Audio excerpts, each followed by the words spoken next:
Hi friends, welcome to Telugu cricket chat. India versus England 5 match T20 series అయితే ఈ నెల 22వ తేదీ నుంచి అయితే స్టార్ట్ అవబోతుంది.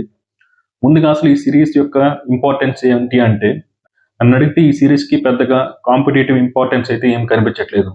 ఎందుకంటే మనకి ఫిబ్రవరి 19 నుంచి అయితే మనకి ఛాంపియన్స్ ట్రోఫీ స్టార్ట్ అవబోతుంది.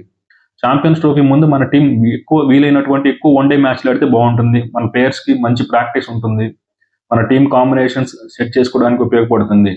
అంతే తప్ప టీ20 సిరీస్ ఆడితే ఏమొస్తుందో నాకైతే తెలియట్లేదు. మనకి టీ20 వరల్డ్ కప్ ఇప్పుడు 2026లో ఉంది. ఇంకా సంవత్సరం పైన టైం ఉంది. అలాంటప్పుడు ఇప్పుడు 5 మ్యాచ్ టీ20 సిరీస్ కండక్ట్ చేయడం వల్ల యూజ్ ఏంటి? సరే, టీ20 మ్యాచ్ల కంటే బ్రాడ్కాస్టర్స్ ఇంట్రెస్ట్ ఎక్కువ ఉంటుంది, వ్యూవర్షిప్ ఎక్కువ ఉంటుంది, జనాలు స్టేడియంకి ఎక్కువ వస్తారు చూడటానికి. మనకు 5 మ్యాచ్ అలాంటప్పుడు 3 మ్యాచ్ టీ20 సిరీస్ కండక్ట్ చేస్తే సరిపోతుంది కదా. 5 మ్యాచ్ టీ20 సిరీస్ దేనికి? కావాలంటే 5 మ్యాచ్ ఓడిఐ సిరీస్ పెట్టొచ్చు కదా. మన ప్లేయర్స్కి బెటర్గా ప్రాక్టీస్ ఉండేది. ఛాంపియన్స్ ట్రోఫీ ముందుగా మన టీం అయితే సెట్ చేసుకోవడానికి, కాంబినేషన్స్ అయితే సెట్ చేసుకోవడానికి ఉపయోగపడేది. కానీ అలా చేయకుండా మీరు ఏమో 5 మ్యాచ్ టీ20 సిరీస్ పెట్టి కేవలం 3 మ్యాచ్ ఓడీ సిరీస్ పెట్టడం వల్ల యూజ్ ఏంటి? సరే, ఏదైతే అదైంది. మనమైతే రేపు జరగబోయే మ్యాచ్ గురించి ఒకసారి మాట్లాడుకుందాం.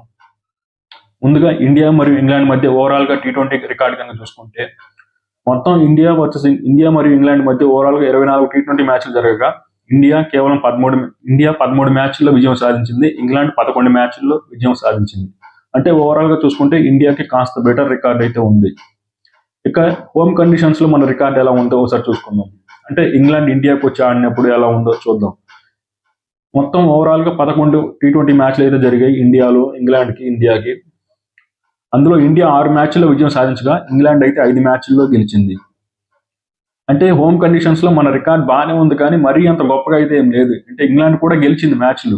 ఇక రేపు మ్యాచ్ జరగబోయే ఈడెన్ గార్డెన్స్ లో మన రికార్డ్ ఎలా ఉందో ఒకసారి చూసుకుంటే, మొత్తం ఈడెన్ గార్డెన్స్ లో ఇప్పటి వరకు 7 టీ20 మ్యాచ్లు అయితే జరిగాయి. అందులో 6 మ్యాచ్లు అయితే ఇండియా విజయం సాధించింది. ఒక మ్యాచ్ లో మాత్రమే ఓడిపోయింది. అయితే ఇక్కడ సర్ప్రైజింగ్ థింగ్ ఏంటంటే, ఆ ఓడిపోయిన మ్యాచ్ ఇంగ్లాండ్ తోనే ఓడిపోయింది. అది కూడా 2011లో. ఆ మ్యాచ్ కనుక ఒకసారి మనం చూసుకుంటే, ఆ మ్యాచ్లో ఫస్ట్ ఇండియా బ్యాటింగ్ చేసి 120 పరుగులు అయితే చేసింది, 9 వికెట్స్ నష్టానికి. ఆ తర్వాత ఇంగ్లాండ్ అయితే చేజింగ్లో 8 బంతులు మిగిలి ఉండగానే చేసి గెలిచింది ఆ మ్యాచ్. ఆ మ్యాచ్లో ఇంగ్లాండ్ తరఫున కెవిన్ పీటర్సన్ అయితే టాప్ స్కోరర్, 53 అయితే స్కోర్ చేశాడు. ఆ మ్యాచ్లో ఇంగ్లాండ్ గెలిపించడంలో కీలక పాత్ర పోషించాడు అప్పట్లో. ఇక ఈడెన్ గార్డెన్స్లో పిచ్ ఎలా ఉంటుందో ఒకసారి చూసుకుంటే, జనరల్గా ఈడెన్ గార్డెన్స్ పిచ్ అనేది definitely it's a black soil wicket. అంటే స్పిన్నర్స్కి ఖచ్చితంగా హెల్ప్ ఉంటుంది. ముఖ్యంగా పిచ్ అనేది పోను స్లో అయ్యే అవకాశం కనిపిస్తుంది.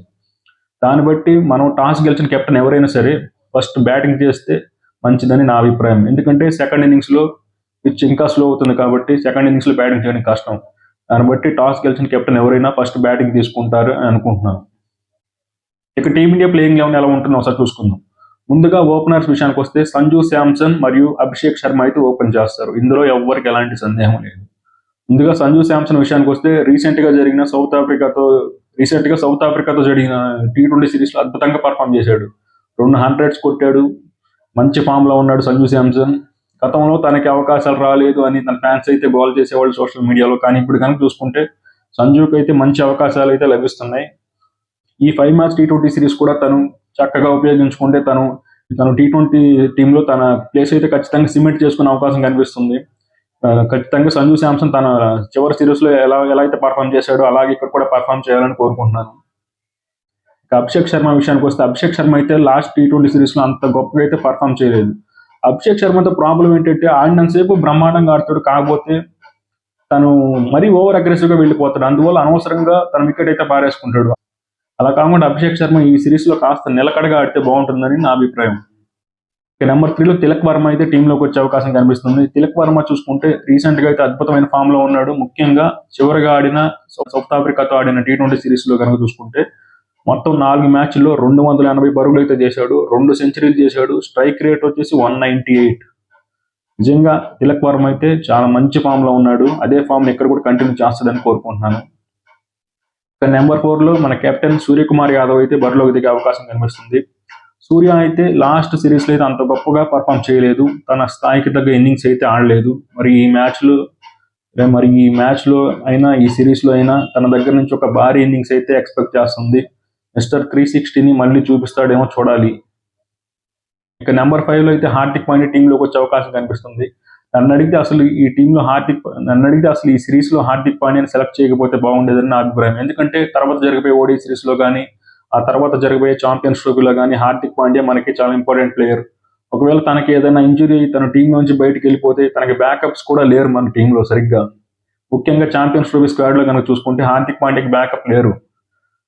కాబట్టి తనని చాలా జాగ్రత్తగా యూజ్ చేసుకోవాలి. నన్ను అడిగితే హార్దిక్ పాండ్యాని ఒక 2 మ్యాచ్లు ఆడించి తర్వాత తనని బెంచ్ మీద కూర్చోబెట్టి తన ప్లేస్ లో నితీష్ కుమార్ రెడ్డిని ఆడిస్తే బాగుంటుందని నా అభిప్రాయం.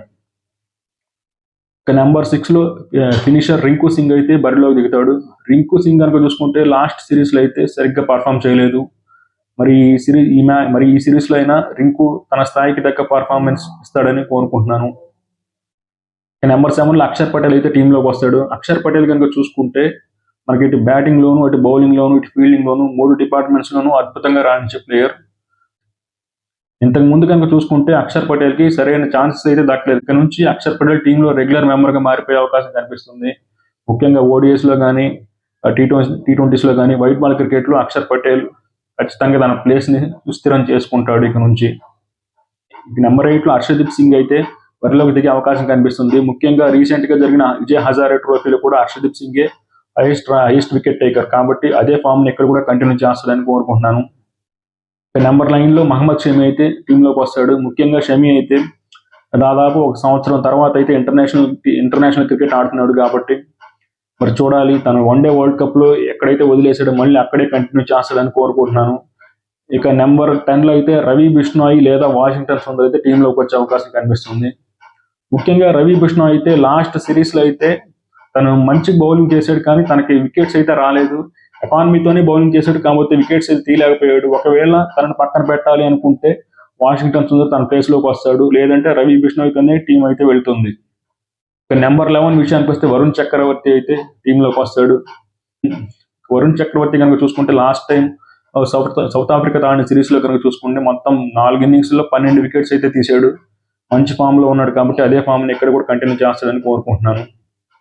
ఇక ఇంగ్లాండ్ ప్లేయింగ్ 11 విషయానికి వస్తే ఓపెనర్స్ గా బెన్ డెకెట్ మరియు ఫిల్ సాల్ట్ అయితే ఓపెన్ చేస్తారు. ఇక నెంబర్ 3 లో కెప్టెన్ జాస్ బట్లర్, ఇక నెంబర్ 4 లో జాకాబ్ బెథల్, నెంబర్ 5 లో లియామ్ లివింగ్స్టన్, నెంబర్ 6 లో హారీ బ్రూక్, నెంబర్ 7 లో జమీ ఓవర్టన్, నెంబర్ 8 లో రెహాన్ అహ్మద్, నెంబర్ 9 లో మార్క్ వుడ్, నెంబర్ 10 లో ఆదిల్ రషీద్, నెంబర్ 11 లో జోఫ్రా ఆర్చర్ అయితే బరిలోకి దిగే అవకాశం కనిపిస్తుంది.